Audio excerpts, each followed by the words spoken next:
মোচার রেসিপি তো অনেক খেয়েছেন, আমার মতো করে এইভাবে একবার মোচার রেসিপি বানিয়ে দেখবেন। বাচ্চারা তো মোচার তরকারি খেতে চায় না, কিন্তু এইভাবে দিলে অবশ্য করে খাবে। গেস্টকে সার্ভ করতে পারবেন এবং নিজেরাও খেতে পারবেন, সকাল বিকালের জলখাবারেও খেতে পারবেন, এমনকি ভাতের সাথেও খেতে পারবেন। নমস্কার বন্ধুরা, আমি আলপনা সিম্পলের টেস্টিতে আপনাদের সবাইকে স্বাগত। আজকের আমি শেয়ার করব মোচার রেসিপি। আমার চ্যানেলে নতুন বন্ধু হলে আমার চ্যানেলটিকে সাবস্ক্রাইব করে পাশে থাকার অনুরোধ রইল। অলরেডি যে বন্ধুরা আমার পাশে আছেন তাদেরকে জানাই অসংখ্য ধন্যবাদ। এখানে আমি একটা মোচা নিয়ে নিয়েছি। মোচাটা অনেকটা বড়, নাস্তা বানাবার জন্য অনেকটা বেশি হবে। আগেও অনেক রকমের মোচার রেসিপি আমার চ্যানেলে দেওয়া আছে, মোচার ছাড়ানোরও ভিডিও আছে। আর আমি আজকে কোনো রকমে একটু অল্প অল্প করে ছাড়িয়ে আপনাদের একটু দেখিয়ে দিচ্ছি, যাতে যে বন্ধুরা একেবারে না জানেন তাদের দেখতে সুবিধা হয় বা মোচা কাটতে সুবিধা হয়। এইভাবে ভিতরে একটা এইভাবে আঁশ মতো থাকে আর একটা শক্ত কাঠি মতো থাকে, আর এই আঁশটা ফেলে দিলেই হবে। এইভাবে ছাড়িয়ে নিলে আর কিছু ফেলার প্রয়োজন পড়বে না। এখন আমি একটা পাত্রে হলুদ জল দিয়ে রেখেছি। এখানে জলের মধ্যে হাফ চামচ হলুদ গুঁড়ো দিয়েছি। আর মোচাগুলো এইভাবে কেটে নেব। মোচা কেটে নিয়ে সঙ্গে সঙ্গে কিন্তু হলুদ জলে দিয়ে রাখলে মোচা আর কালো হবে না। এইভাবে আমি মোচাগুলো কেটে নিচ্ছি বন্ধুরা। সব মোচাগুলো এই একইভাবেই কেটে নেব। আর সব পুরো মোচাটাও আমার লাগবে না, কিন্তু আমি পুরো মোচাটা এখনই একসাথে কেটে নেব। সেজন্য অনেকটা সময় লাগবে, ভিডিওটা অনেক লম্বা হয়ে যাবে। আমি পুরো মোচাটা কেটে নিয়ে আপনাদের দেখাচ্ছি। দেখুন বন্ধুরা, এইভাবে কেটে নিয়েছি। সব মোচাগুলো আমি প্রেসার কুকারে দিয়ে এখানে 4টে সিটি দিয়ে আমি সেদ্ধ করে একেবারে প্রেসারটা যখন রিলিজ হবে তখন আমি আপনাদেরকে দেখাবো।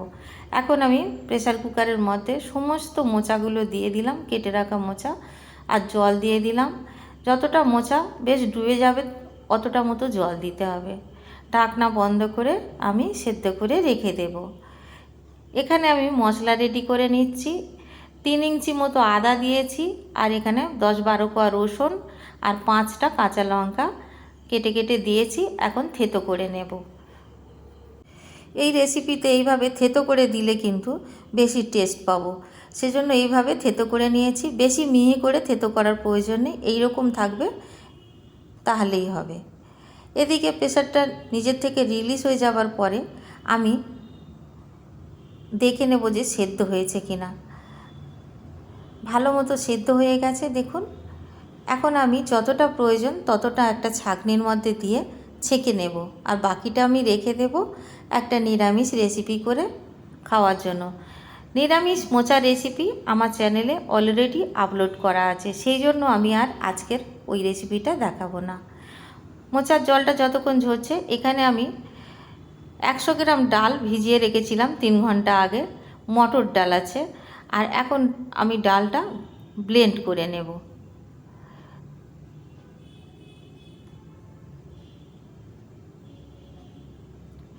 ব্লেন্ড করার সময় আমি জল দেব না, এমনিতেই ভালোভাবে ব্লেন্ড হয়ে যাবে।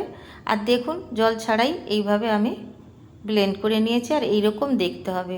অল্প অল্প দুটো একটা মানে মটর ডাল যদি গোটা থেকে যায় অসুবিধা নেই। এখন আমি মটর ডালটা একটা পাত্রে নামিয়ে রেখে দেব। এদিকে গ্যাস জ্বালিয়ে কড়াই বসিয়ে দিয়েছি। সরষের তেল দিয়ে দেব 2 টেবিল চামচ।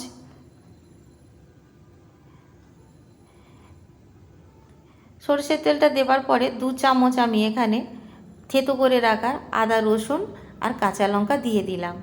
মিডিয়াম সাইজে একটা পেঁয়াজ কেটে রেখেছিলাম, দিয়ে দিলাম। এখন আমি একসাথে সব কিছু ভেজে নেব। আলাদা আলাদা করে দেবার কোনো প্রয়োজন নেই, প্রত্যেকটা জিনিস একইভাবে ভাজার দরকার আছে। 2 মিনিট মতো মিডিয়াম আঁচে ভেজে নিলাম। স্বাদ অনুসারে লবণ দিয়ে দিলাম। হাফ চামচ হলুদ গুঁড়ো, হাফ চামচ লঙ্কার গুঁড়ো, 1 চামচ জিরার গুঁড়ো, 1 চায়ের চামচ ধনিয়ার গুঁড়ো, হাফ চায়ের চামচ গরম মশলার গুঁড়ো দিয়ে দিলাম। মশলাটা খুব ভালো করে পেঁয়াজের সাথে এইভাবে মিশিয়ে নেব। এই পর্যায়ে কিন্তু গ্যাসের ফ্লেম একেবারে লোতে ছিল যখন মশলা দিয়েছি। একটু ভালো করে মশলাগুলো পেঁয়াজের সাথে মিশিয়ে নেবার পরে এখন আমি জল ঝরানো মোচাটা দিয়ে দিলাম। এখন গ্যাসের ফ্লেমটা আমি হাইতে দিয়ে খুব ভালো করে নাড়াচাড়া করব, যাতে মোচার মধ্যে যে জলটা আছে ভালো মতো শুকিয়ে যায়। নাড়তে নাড়তে দেখুন মোচাটাও কমে গেছে আর অনেকটা জল শুকিয়ে গেছে। এখন আমি 1 চায়ের চামচ চিনি দিয়ে দেব। এই চিনিটা কিন্তু বন্ধুরা দিতে হবে, স্বাদটা ভালো ব্যালেন্স করার জন্য এই চিনিটা খুব দরকার। ভালো করে নাড়াচাড়া করে নেব আবার। এখন আমি একটি পাত্রে নামিয়ে রেখে দেব।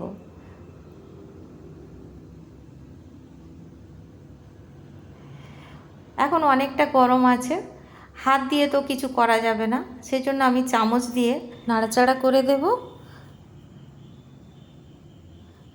এখন আমি বেটে রাখা ডালগুলো দিয়ে দেব।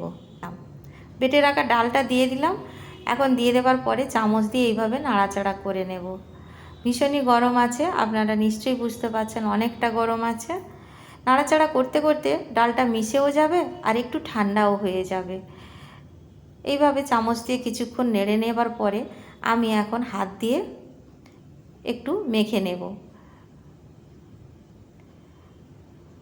বন্ধুরা, কিছু কাজ আছে হাত দিয়েই ভালো হয়। এখানে আমি চালের গুঁড়ো দিয়ে দিলাম 2 টেবিল চামচ। এতে অনেকটা ক্রিস্পি হবে আর বাইন্ডিংয়ের কাজও করবে। খুব ভালো করে এখন আবার মিশিয়ে নিচ্ছি। এই কাজটা করার আগে নিশ্চয়ই আমরা ভালো করে হাত ধুয়ে করব, কিন্তু হাত দিয়ে এই কাজগুলো করলে খুব ভালো হয়। ভালো করে মিশিয়ে নিয়েছি। এখন আমি একটা একটা করে চপ গড়ে দেখিয়ে দেব। খুবই সহজ, এইভাবে একটু হাত দিয়ে নিয়ে আর আপনার যেমন ইচ্ছা শেপ দিয়ে নিতে পারেন। আপনারা গোল গোল বা চৌকো যা ইচ্ছা শেপ দিয়ে ভেজে নিতে পারবেন। এইভাবে আমি সবগুলো রেডি করে নেব। আরও একটা দেখিয়ে দিচ্ছি।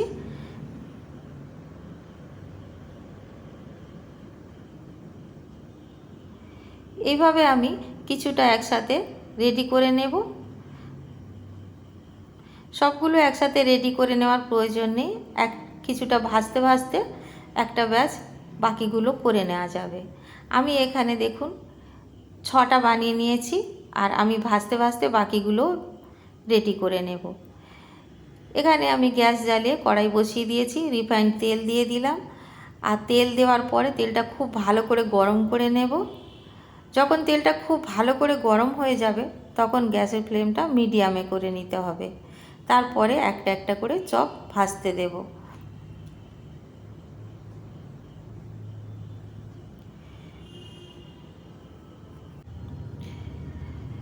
বন্ধুরা, আমার চ্যানেলে এই ধরনের চপ কাটলেটের অনেক রেসিপি আপলোড করা আছে, আপনারা দেখে নেবেন। আর ভিডিও যদি ভালো লাগে লাইক শেয়ার কমেন্ট করে দেবেন আর সাবস্ক্রাইব করে দেবেন।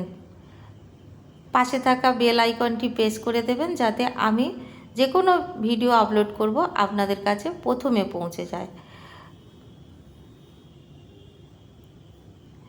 এইভাবে আস্তে আস্তে করে নাড়িয়ে দিতে হবে। প্রথমে 2 মিনিট একদম নাড়াচাড়া করব না, তারপরে একটু আস্তে করে খুন্তি দিয়ে এইভাবে নাড়াচাড়া করে একটা একটা করে উল্টিয়ে দিতে হবে।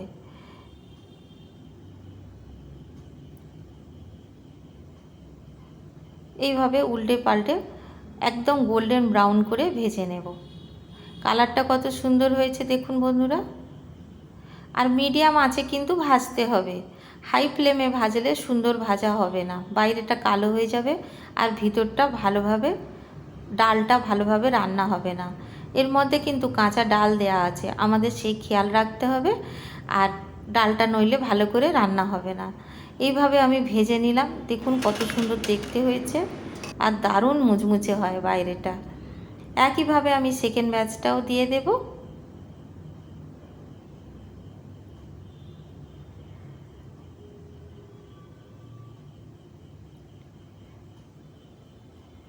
সেকেন্ড ব্যাচটাও ভাজা হয়ে গেছে, এখন তুলে নেব। দেখুন কালারটা খুব সুন্দর এসছে।